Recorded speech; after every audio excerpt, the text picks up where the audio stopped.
surge in attacks on ICE agents across the country, including the shooting in Dallas and over the weekend in Chicago. We saw 10 cars boxing in on ICE agents and another one ramming into an ICE vehicle. Yeah. We have heard Secretary Noem saying that some of these attackers are actually organized and they're planning to kill and ambush these officers. Right. What are the consequences for you? Very severe. We're going to have very severe. We're going to find out who's going after our federal agents.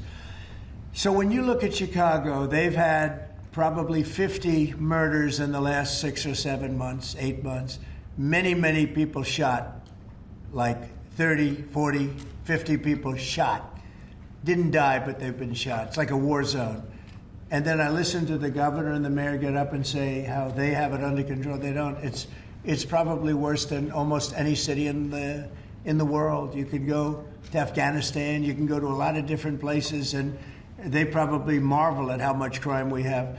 Then you go to Memphis, where we are right now. Now, it's just like in Washington, D.C. right now. You people know better than I do, because you have to live right inside. And so many of the press have come to me. They've said, I can't believe it. It's changed so much. We have a safe city in Washington. Memphis will very soon have a safe city. Chicago can be very, very safe. It's going to be very safe. But Chicago is going to be very safe.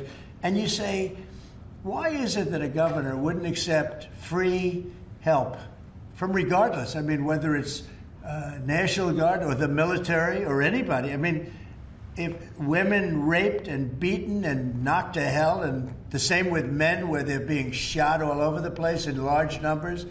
I mean, we had a week in Chicago where 11 people were murdered and 38 people were shot. And then we have a governor get up and say, oh, it's safe, we can handle it. He can't handle it. He's an incompetent guy. That's why they threw him out of the family business. They threw him out. I knew the family business very well, and they threw him out. And now he's a governor. And he should say, we'd love to have a safer place. Chicago's a great city potentially. You know, I told you, the head of the Union Pacific Railroad said, sir, save Chicago. It's a great city. It's going to be lost if you don't do it. We have no choice but to do this. And when judges give us rulings that, you know, you don't have to do it, Portland is on fire. Portland's been on fire for years. And not so much saving it. We have to save something else, because I think that's all insurrection. I really think that's really criminal insurrection. So I appreciate the question. These are unsafe places. We're going to make them safe. So you see what's going on in Memphis. Not pretty, but you know what? We're doing a pretty job, because it's going to be a very safe place in a little while. And the people of Memphis are so happy that we're there. And the people of Chicago. So you have black women with MAGA hats on in Chicago, all over the place. They want the guard to come in, or they don't care who comes in. They just want to be safe. And they really don't care. You know, there was one woman, she was great today. She said, you know what? I don't care if it's the National Guard, the Army, the Marines, the Air Force. I don't care who comes in, as long as we're safe. And that's the way most of the public feels. We're going to make Chicago really great again. And we're going to stop this crime. Then we're going to go to another one, and we're going to go city by city. We're going to have safe cities. And it was so great that we started with our nation's capital, one of the worst. I mean, so many people, every week somebody was killed. They'd come from Iowa, they'd come from Indiana. They want to see the Jefferson Memorial, the Lincoln Memorial. They want to see something, and they'd get shot. And you'd call their parents, I'm sorry, but your son is dead. And they go, what do you mean he's dead? Came to Washington, D.C. Not anymore. That's not happening anymore. We have a safe place. We have a safe capital. It's as safe as we have probably almost just about in the country. And if you look back 6 months ago, 7 months ago, this was a death trap. You look back during the Biden, I mean, what they did, how badly they managed things. And almost all of these cities, most of these cities are Democrat-run. And we don't care, Democrat, Republican, we're going to make them safe. So we have to save Chicago. It's very important. And you can't have a governor getting up and saying it's good when 11 people were shot over a weekend. Mr. President. What? The Insurrection Act, under what conditions or terms would you? Well, I'd do it if it was necessary. So far it hasn't been necessary. But we have an Insurrection Act for a reason. If I had to enact it, I'd do that. If people were being killed and courts were holding us up, or governors or mayors were holding us up, Sure, I do that. I mean, I want to make sure that people aren't killed. We have to make sure that our cities are safe. And it's turning out, and we started with D.C. It's been so successful. Think of it. People wouldn't go to restaurants. The restaurants were closing. We were losing a lot of restaurants, as you all know. And now restaurants are opening and they're thriving. And I went 2 weeks ago and it was great. I'm going to go again. I felt very safe, very safe. Forgetting about guards and Secret Service, and I would have gone. It would have been very safe. D.C. is a great, and look at the cleanliness of D.C. Look at how it's clean. You don't have tents all over the place. We had parks where you couldn't even walk through the park. You had people from tents, and they were violent people. Some of these people were violent people. We have a great, safe capital again, and if you look at it in 6 months from now, it'll be the most beautiful anywhere in the world. It's being cleaned. The graffiti's all gone now. The tents are all gone. We have a capital that you can be proud of, but it'll only get better with time. Mr. President, Tomorrow is October 7th, the 2-year anniversary of the original Israeli attack. Do you expect a Gaza deal tomorrow, or is there any sort of hostage? I think we're going to have it soon. I think we're going to have a deal. It's a hard thing for me to say that when for years and years they've been trying to have a deal with Gaza, but I mean, literally for centuries. Okay, if you really think about it. But we're going to have a Gaza deal, I'm pretty sure, yeah. And what do you think about the withdrawals, about the talks? Well, I'm the one that got the hostages back. Remember that, you know? I'm the one that. I was going to ask you that. Yeah, I got them back. Israeli citizens are celebrating what you've accomplished in this deal. Should it come through, there will be a lot of celebration on the streets of Israel. The hostages' families, have they been in contact with you with regard to this deal that could happen? They're so happy about it. It's like they can't breathe. One said, I can't breathe. You know, it's very sad because you have hostages and you have people that are no longer living. But the parents, and I've said this to you many times, the parents want the bodies of their boy back, the bodies of, you know, their loved one back. In most cases, they're young men, and they're dead. And there's probably 32 or so, about that number. Nobody knows exactly what the number is.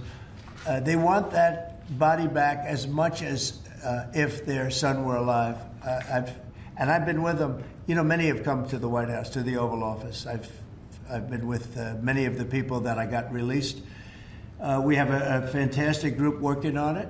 Steve Witkoff has been amazing. Jared, I have Jared. I took Jared out because Jared's you don't find anybody more capable, and we have the A+ team working on it. I think we've made tremendous progress. And the people of Israel want it to happen, but the people related to hostages, I mean, you see in Israel tens of thousands of people. They really want the hostages back, and they really want things to end. And I think Hamas now has been, all I can say is they've been fine. They've been fine. I hope it's going to continue that way. I think it will. I really think we're going to have a deal. We have a really good chance of making a deal, and it'll be a lasting deal. We want to have peace. This is beyond Gaza. Gaza's a big deal, but this is really peace in the Middle East. And the amazing thing is we have every Arab country, every Muslim country. We have every country surrounding. They all want. I spoke with President Erdogan of Turkey. He's fantastic. He's been pushing very hard. He's a very powerful guy. And he's been pushing very, very hard to get this deal done. And Hamas has a lot of respect for him.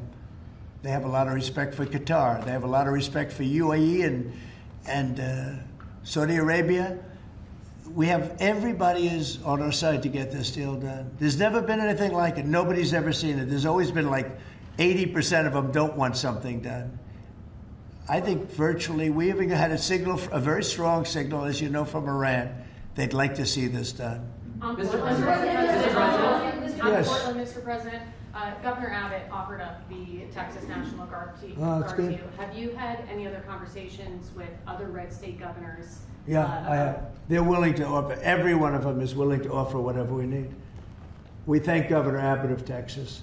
Every one of the red state, as you call them, red state governors is willing to give whatever we need because they want our agents protected. You know, these ICE agents have a tough job. They have to go in and get, in many cases, stone cold criminals, hardened criminals, long-time criminals. And every essentially Republican governor has offered up whatever we need. And some Democratic governors also. Daniel? Yeah, Mr. President, thank you. A quick question on the subject of the order. The Biden administration, previously speaking, they shut down Alaska for business. You reversed that, you reversed it on day one, you opened it up, going after all the critical minerals.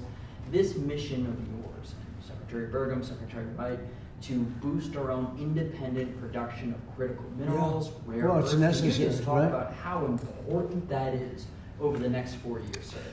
Well, it's very necessary. You know, in the past, we were able to go to other countries, buy whatever we want, but all of a sudden, if those countries are hostile, and by the way, China hasn't been. We've made deals with China. You know, they approved the TikTok deal. Everyone said you'd never get the TikTok deal approved. They approved it, and we have great people buying it.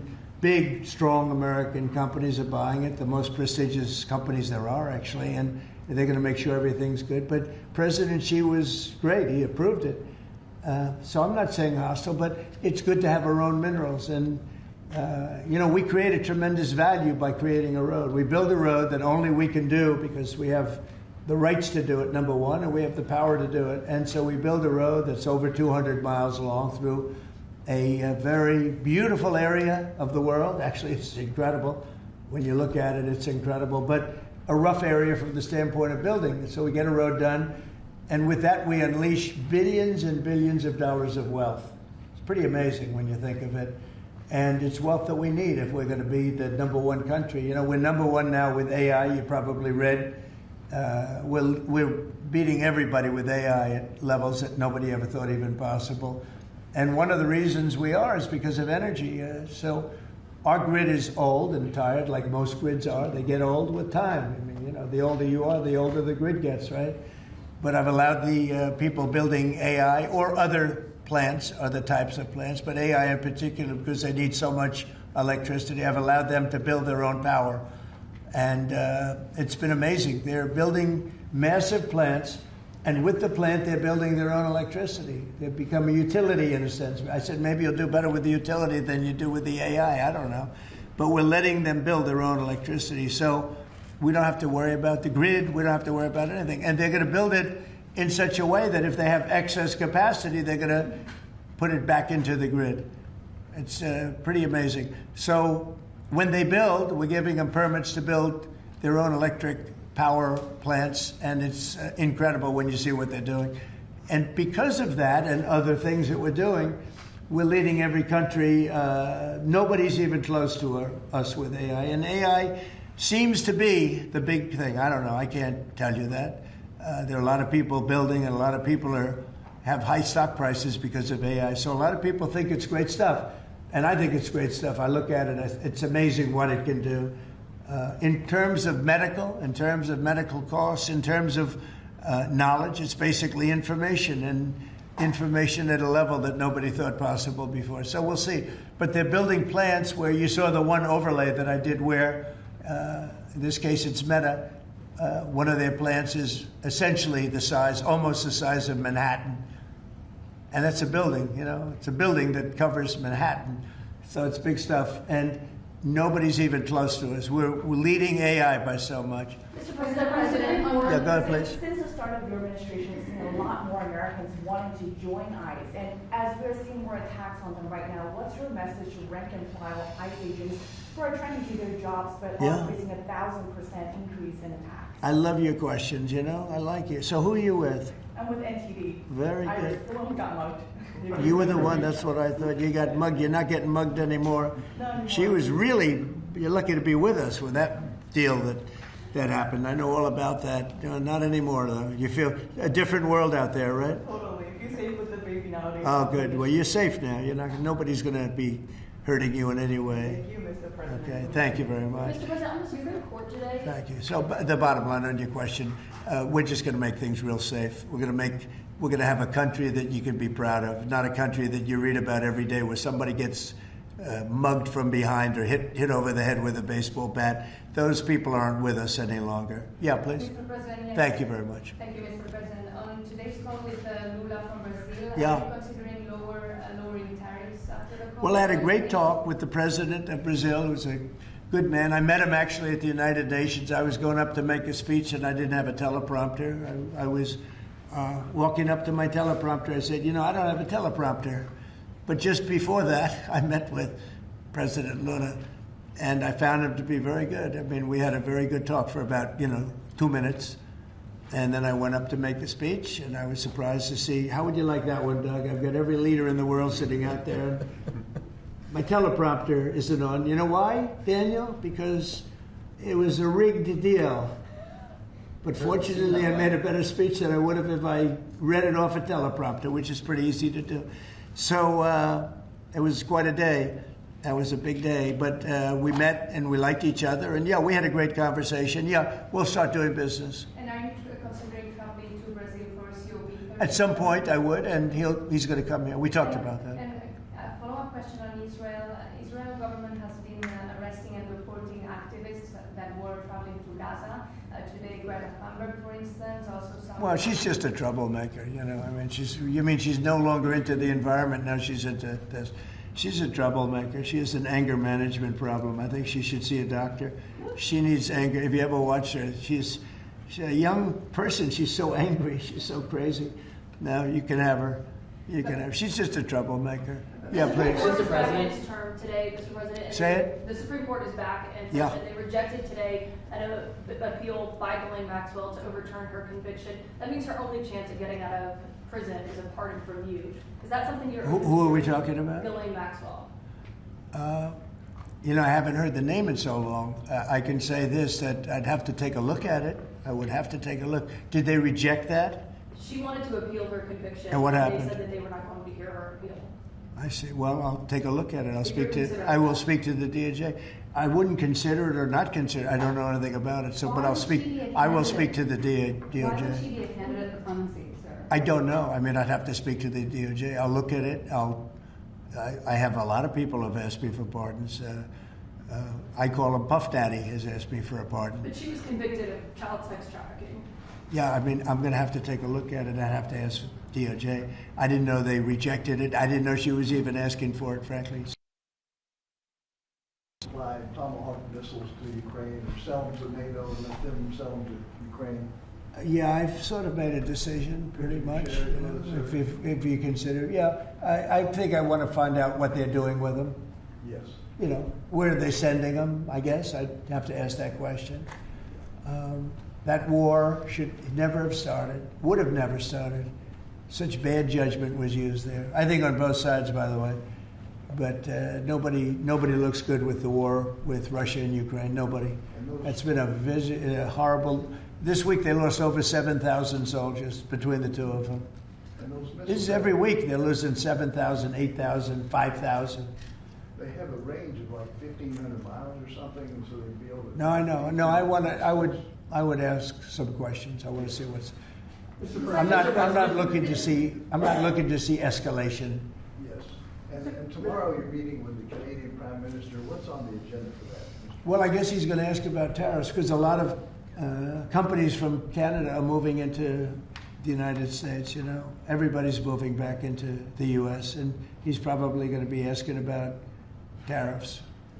They're losing a lot of companies in Canada. They're coming into they left here. They left here 20 years ago when presidents that sat right at this desk weren't doing their job properly. They were probably good politicians, but they weren't good at business, and they allowed these companies to leave. And all they had to do is do what I'm doing right now. And, I'm not saying it's the easiest thing to do, but it is. It's effective. We're a rich country again. We're a powerful country because, I've ended 7 wars. At least half of them was because of my ability at trade and because of tariffs. If I didn't have tariffs to throw around a little bit, you would have at least 4 wars raging right now with thousands of people a day being killed that aren't happening. We've settled. We settled 7. We're getting close to settling 8. That would be a big one. And that's something that could happen. So I think he's coming probably to talk about tariffs because a lot of companies are leaving Canada to come into the U.S. And they're leaving Mexico. And by the way, they're leaving China. They're leaving all over the world to come into the U.S. And would you Nobody's actually seen anything like it. would you shift your position on tariffs in response to whatever? Well, I mean, look, my positions turned out to, everybody said I'm right. They find billions of dollars that they didn't even know they had. Recently, they said they found billions of dollars and they couldn't understand. I said, check the tariff shelf. And they come in the next hour and they said, sir, you're right. It was from the tariffs. We're a rich, really rich country again. But more importantly, maybe influence. If I didn't have the power of tariffs, you would have at least 4 of the 7 wars raging. I use tariffs to stop wars. If you look at India and Pakistan, they were ready to go at it. 7 planes were shot down. They were ready to go at it. And they're nuclear powers. And I don't want to say exactly what I said, but what I said was very effective. They stopped. And that was based on tariffs. It was based on trade. Tariffs are very important for the United States. We are a peacekeeper because of tariffs. Not only do we make, hundreds of billions of dollars, but we're a peacekeeper because of tariffs. Mr. President. On the shutdown, Mr. President, the shutdown that occurred during your first term lasted 35 days. Yeah. How long do you expect this shutdown to go? Well, you don't know. Look, I can say this, that it would have not happened except for the Democrats. The Democrats are very foolish. They've lost their way. And we have a new thing now when you look at, it's called crime. It's called absolute, as Biden would say, well, I won't say what he would have said.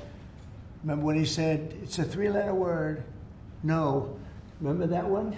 Everyone would say, what was that all about? He probably meant exclamation point or something after the word. But this is a 5-letter word, crime, C-R-I-M-E. And we want to put it out and are putting it out, and they don't. They don't seem to care about it, but they do care. I believe that Pritzker and this mayor of Chicago that like to say about they don't have it under control. Not only is it not under control, it's the opposite. And I believe they're afraid, they're scared for their lives. I believe that the Portland people are scared. You look at what's happened with Portland over the years, it's a burning hellhole. And then you have a judge that lost her way, that tries to pretend that like there's no problem. Actually, she's not even saying that. There's a huge problem in Portland. I'll tell you what the problem is, crime. Okay, crime. There's a huge problem in Chicago. It's called crime. And we want to put out the crime, and they want to inflame the crime. And why they want to, I don't know. But it could be that Pritzker is scared for his life. Yeah. You were the judge on the UN. Do you have an update on the investigation into what happened to you at the UN last month? And also, what's your message to Americans who are concerned about your and your family's safety as you're very out in public? Yeah, I am out there. There's no question about it. Well, at the UN, we had a problem with the teleprompter. We had another problem that nobody has actually talked about. The people in the room didn't hear my speech. Did you know that? The people in the room, they didn't have any loudspeakers, and they didn't hear my speech. And I thought I made a really good speech. I mean, considering I didn't have the use of a teleprompter, which is unusual. But I made a speech. I could have walked off the stage. I guess most people, Doug, I think most people would have just said, we'll see you in about a half an hour, right? But, they obviously turned off I think they turned off the teleprompter. But there was a reason that it didn't work. I actually know the reason. They didn't let the teleprompter person into the room, okay, which is essentially the same thing. So I made a speech. It turned out to be a very good speech, got good reviews. I went out to the audience after the speech. I saw my wife. I said, how good was that speech? Was that unbelievable or what? She said, I didn't hear a word you said. I said, what do you mean? She was sitting in the front. I said, what do you mean? She said, you couldn't hear anything that you said. The speakers were turned off. So I think that's pretty bad stuff, right? Especially since we support most of the United Nations. And yet I still want to keep it in New York. Because I think the United Nations has tremendous potential. If properly run, the United States has tremendous potential. But think of this. I settled 7 wars. I never spoke to the United Nations about it. Not one of them. You look at, and those were wars that were raging a long time. And in many cases. And I settled 7. I never heard from the United. They didn't help me. They should be able to settle the wars. I shouldn't have to be settling the wars. Yeah, please. Last week you signed the security guarantees for Qatar. Yeah. Do you see any role for the Senate in that? Do they have to vote on that? If you think Well, I wouldn't mind if they did. If they want to, they'd let me know. Nobody said that, but Qatar's been very, very helpful to us in this process, and I think you'll find that. I think maybe the most influential. They're very influential, very strong. With Hamas, they're very strong, and Turkey's likewise been helpful. I mean, honestly, UAE, Saudi Arabia, everybody's been helpful. I just spoke today with the King of Jordan, and he's been terrific too. I can't think of any country that's been negative about this. This is why it should happen. I mean, everybody wants it to happen. And usually when everybody, including, I think, Hamas, and when they want it to happen, it's going to happen. James Comey is being arraigned on Wednesday, obviously after his indictment. Are you worried that your own statements calling for his prosecution could help him actually in his defense of this case? No, I think he's a crooked guy. He's a dirty cop. Comey, I think he's a dirty cop. He's recognized by many people to be a dirty cop and dishonest guy. So all I have to do is, I mean, I have nothing to do with the case. I just say, but you called on him, Bondi, to prosecute him and oppose No, I don't call anybody. You know what? I'm allowed to do that if I wanted to do that.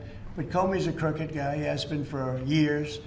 And he got caught. Look, he lied. This is just a simple case. He totally lied. And then he confirmed the lie on, I guess, numerous occasions, or at least one occasion. He confirmed the lie. He said, that's what I said, and I stand by it. And, I mean, the guy, and he didn't say, to the best of my knowledge. He didn't say, well, I don't remember. He made a very definitive statement and a very important statement concerning him.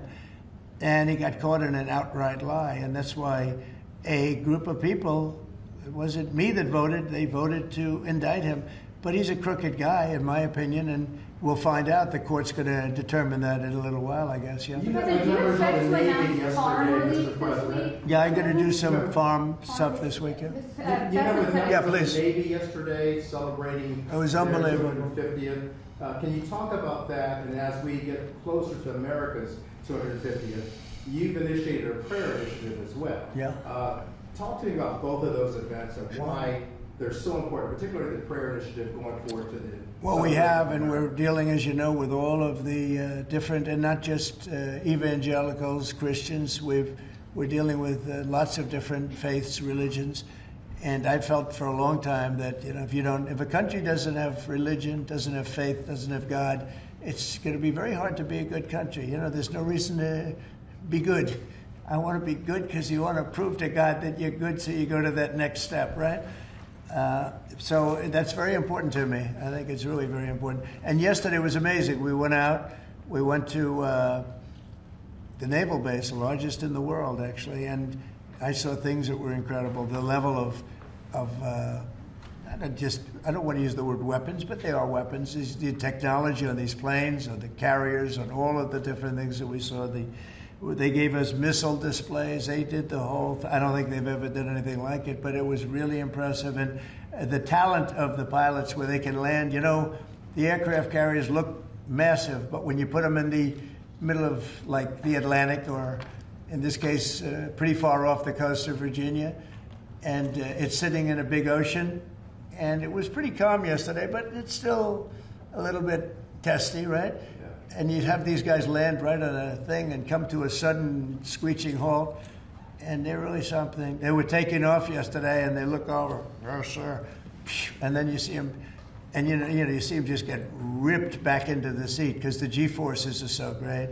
And actually, if you're not in great shape, because they were doing maneuvers that were incredible yesterday, and the admirals were explaining that if you're not in really good shape, you don't make it because you pass out. These guys, and women. I met some women pilots it's incredible what they're able to do. So we saw something that was great, and you saw the spirit, because we had for a couple of thousand, I think they had probably 22,000, largely sailors, all dressed in the most beautiful white. There wasn't a spot on any of those uniforms. I looked at them. It was just a wave of white. and it was a great crowd and great reception. So, you know, getting back to a very important question that was asked, when you go back a year ago, people weren't joining the armed forces. They weren't joining the Army, Navy, Air Force, Marines, the Coast Guard, Air Force. If you look at, you know, any of them, they weren't joining, Space Force. And now we're setting records, recruitment. And that goes for the police and fire. Now they want to be policemen, they want to be firemen. And firemen, people don't mention them, they're incredible. I know so many of them, they're brave as hell. I wouldn't want to do it, tell you. But they weren't able to recruit. The police weren't able to recruit. And the military wasn't able to recruit. We were really off. And I got elected, and it really started on November 5th. I got elected, and somehow the country developed a spirit. Financially, yes, but also with the military. And now we have record levels of people wanting to be in. Every force is filled. We have waiting lists to get into the Marines, to the Army, to the Navy, to the Air Force. We have Coast Guard. We have waiting lists to get in.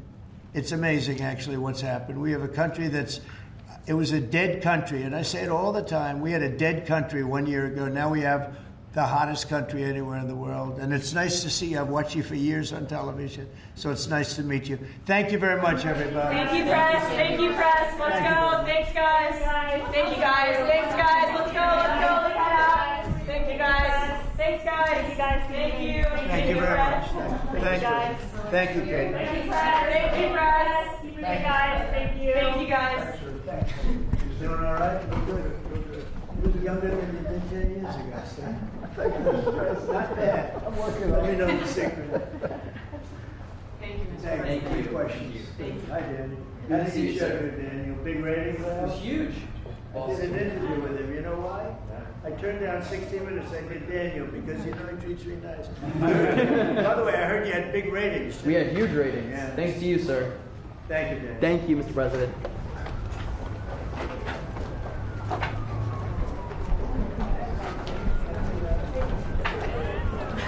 You're the best.